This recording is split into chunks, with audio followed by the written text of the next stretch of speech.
ನಮಸ್ಕಾರ ಆತ್ಮೀಯ ಕನ್ನಡದ ಬಂಧುಗಳೇ, ಇಂದು ನಾವು ನಮ್ಮ ಮೈಸೂರು ಉದ್ಯಮವಂತ ಕನ್ನಡಿಗರ ಬಳಗದಿಂದ ಮಾನ್ಯ ಜಿಲ್ಲಾಧಿಕಾರಿಗಳಿಗೆ ಮನವಿಯನ್ನು ಮಾಡಿದ್ದೇವೆ.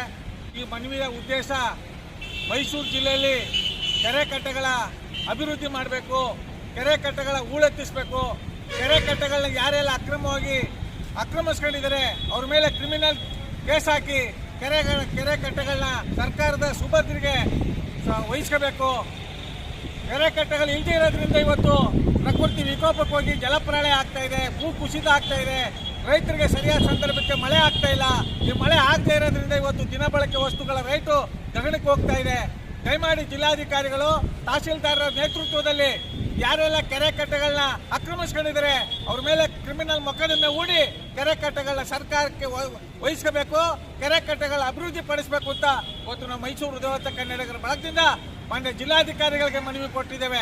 ಈ ಮನವಿಗೆ ಸ್ಪಂದಿಸಿ ಒಂದು 2-3 ತಿಂಗಳಲ್ಲಿ ಇಡೀ ಸಂಪೂರ್ಣವಾಗಿ ಮೈಸೂರು ಜಿಲ್ಲೆಯಲ್ಲಿ ಎಷ್ಟು ಕೆರೆ ಕಟ್ಟೆಗಳಿವೆ ಎಲ್ಲ ಕೆರೆ ಕಟ್ಟೆಗಳನ್ನ ಅಭಿವೃದ್ಧಿ ಪಡಿಸಬೇಕು, ಹೂಳೆತ್ತಿಸಬೇಕು, ಅದನ್ನೇ ಸರ್ವೆ ಮಾಡಿ ನಮ್ಮ ಗೊತ್ತುಪಡಿಸ್ಕೊಂಡು ಕೆರೆ ಕಟ್ಟೆಗಳ ಅಭಿವೃದ್ಧಿ ಪಡಿಸಬೇಕು, ಮುಂದಿನ ಪೀಳಿಗೆಗೆ ಮಾದರಿ ಆಗಬೇಕು ಅಂತ ಮೊನ್ನೆ ಜಿಲ್ಲಾಧಿಕಾರಿಗಳಿಗೆ ಮನವಿ ಮಾಡಿದ್ದೇವೆ ಅಂತ ಹೇಳ್ತಾ ನನ್ನ ಮಾತನ್ನ ಸಮರ್ಪಿಸ್ತಾ ಇದ್ದೀನಿ.